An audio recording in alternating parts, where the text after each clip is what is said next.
Hey everyone, welcome to another video. Today I am trying out something a little new.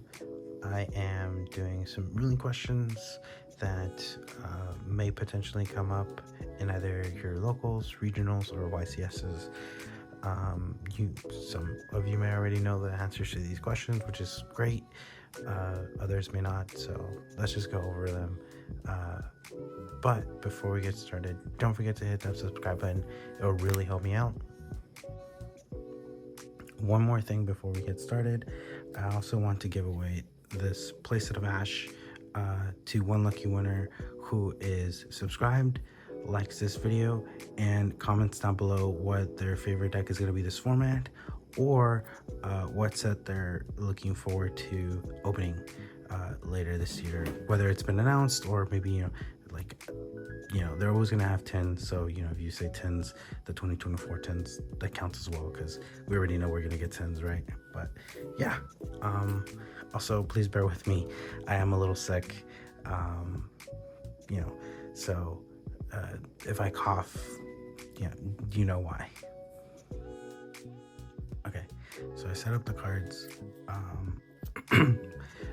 already. So I have Rivalry, Magician's Rod, I'm locked into Spellcasters. My opponent has Azalea, they summon it, they pass turn, I draw, I get Change of Heart.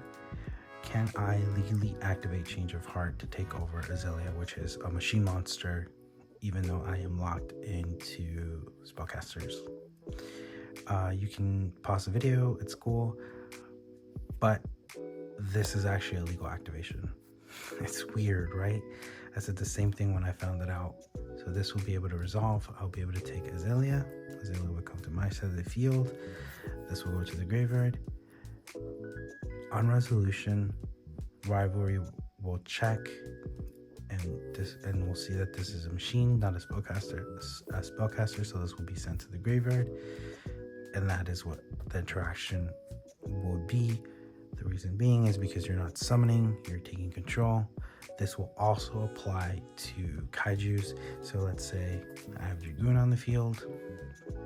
My opponent wants to kaiju my Dragoon. They are in fact able to kaiju my Dragoon. Pretend that's the graveyard. And then, let's pretend this is the kaiju. Rivalry will check. It'll be, hey, this is not a spellcast type monster, so it'll be sent to the graveyard, and it will be sent to their graveyard. But yeah, it's very interesting. I thought that you couldn't kaiju someone because they control a spellcast type monster, right? So they're locked into it. But apparently that's not the way it works. The way it works is just because your opponent is locked into something. And let's say I have, let's put it this way, I want to get rid of the Sky Striker, pretend this is a kaiju, because I'm locked into spellcasters, they're locked into machines, and I'm summoning something onto their side of the field. Rivalry will check on resolution, hey, this is not supposed to be there. Or if they only have, this is also where it gets crazy, is if you kaiju someone and they only have one monster, now they're just stuck into the kaiju monsters type or attribute, so that kind of sucks. So but yeah, this is the way that ruling would work.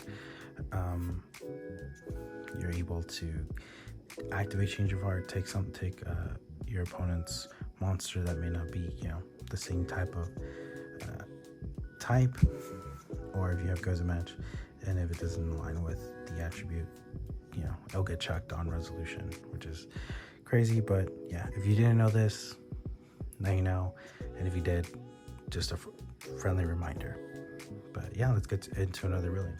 Okay, scenario and or ruling 2. Let's say my opponent breaks pretty hard. This is my opening hand, right? Doesn't really matter. I draw into Serenier, cool. In draw phase, I activate Tip to Search. Let's say I'm met with Ash because they have it. Cool, that resolves, whatever.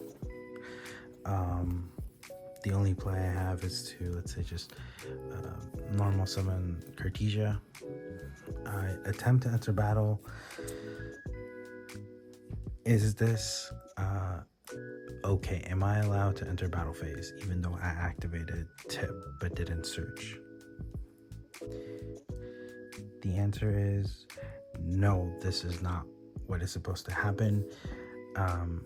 Ash just negates. It does not negate the activation, meaning that I cannot enter battle phase to swing for 15. I will have to declare that I'm going into battle phase past turn, and then I will be able to attack next turn. Keep this in mind. This was a question that was brought up.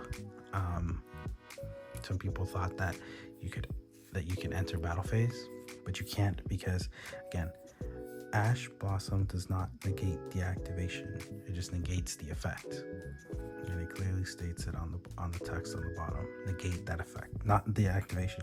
If it negated the activation, you activated tip, cool, it fizzles out. Then I can summon Cartesia, attack for 1500, or if I have another monster or whatever. That's the way that would go. But because Ash just negates, tip will fizzle. I don't add, but I cannot enter my next battle phase, which is what I am attempting to do. So I will have to declare that I'm going into battle. Sorry for my stuttering. So I will attempt to declare battle, then I will go to end phase. That is the way it would work. Just in case someone says no, I can enter battle. No, they're not allowed to enter battle phase. It's a very simple interaction. It can cost someone a match, right? It could be game 3, and it's only down to a minute. They enter battle phase, they hit for 15, right? And it might end up having to be a draw. So just keep that in mind. Ash just negates the effect, does not negate the activation. So I know this is kind of a simple ruling, but people still get it wrong. And with Runix running around, this is very important. So yeah. Okay, scenario 3. This one actually is kind of interesting, and I wanted to share it with you because I found this out, and I thought it was interesting, obviously. So let's pretend that this is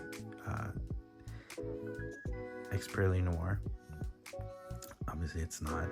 It's Typhon, but for this instance, let's pretend that's Noir, and it has 5 materials, and I can't seem to find where my Snatch Steel is, so let's say this is Snatch Steel. I will activate Snatch Steel. Will this resolve? Will I be able to take my opponent's Noir off of Snatch Steel? Pause the video to think about it. But the answer is yes. Snatch Steel will be able to work because even though it targets Noir, doesn't matter. Immediately after it targets, it resolves. So, and it's not considered an activated effect. If you knew that, awesome. If you didn't, now you know. Equip spells are not considered activated effects because it's very weird to explain, but yeah, they're not activated effects. So I'll be able to take the Noir, and I'll be able to use the Noir however I want. So I can just attack, make a Zeus, or and then make phase 2, make a Zeus, things like that. So just an FYI, this is actually very important because Snatch Steel is legal now. But yeah, I'll be able to take my opponent's Noir because Snatch Steel, again, is not an activated effect. It just activates, targeted, and it resolves immediately. And it you can also think of it as a continuous spell. That's probably the best way to think about it. But yeah. Okay. This will probably be the last ruling / scenario, which is number 4. So I don't have the cards, obviously. Let's pretend that this is let's not pretend that this is Typhon, and then this is I don't know. let's say it's this pattern, just for now, and pretend that these are 2 Fire King monsters on my side of the field. I will attempt to activate the new Fire King Skyburn quick play spell, which I'm gonna put in right here so you guys can see what it does. But the effect is target an equal number of Fire King monsters you control and cards your opponent controls, destroy them. There's more to it, but that's kind of irrelevant for right now. So the scenario will be, let's say I activate my Fire King Skyburn, target my, actually supposed to be one of the Fire Kings. Let's say this is the bird one, and this is the new boss one. So target 2, and then I'll target the Typhon, and let's say this is this pattern, just because. And my opponent activates Runic Slumber to protect the Typhon, right? So on resolution, what would happen now that this is being protected, or even the scenario, let's say that protects the bird, the level, the Fire King, level 1, would this be able to resolve, which is, the Fire King Skyburn. Take a moment to pause. It's all good. But the answer is yes. Even though the Typhon's being protected, all these 3 cards will go to the graveyard and will be destroyed, because the key word that you're looking for is destroy them, which is what you're looking for. That's the key. Essentially, sorry, because it's not saying those targets on resolution. So like, let's say I end up having to only destroy one of my Fire King monsters, and I destroy this Fire King, only one of them will be able to destroy and resolve. But in this case, because it does say destroy them, doesn't necessarily destroy those targets, it will be able to resolve as much as possible. Kind of like SP Little Knight, where, even though, let's say I activate SP and my opponent activates an effect to bounce their card back, my SP will still be banished for the end of the turn. Obviously their monster won't. It's kind of the same general idea, but yeah, just keep that in mind, because Fire Kings are going to be more prevalent this format. They're going to pop out way more, especially with the new set coming out, I think next week or 2 weeks. So just keep that in mind. That Fire King Skyburn attempts to resolve as much as possible. That's the best way to say it. But yeah, I hope you guys enjoyed this. I try to make them a little bit quick. If you do have questions about any of the rulings, I will try to go into it in the comment section down below. If you guys ask me to, I am more than happy to do so. But don't forget, I am doing the giveaway for the 3 Ash Blossoms that I did mention at the beginning of the video. These are up for grabs for 1 subscriber that likes and comments down below what their favorite deck is going to be this new format, and or what future set they're really excited to open, whether it's Phantom Nightmare, or the 2024 10s, right? But yeah, I hope you guys enjoyed this. I hope you're having an amazing day. Thank you guys for watching. I'll see you guys on the next one.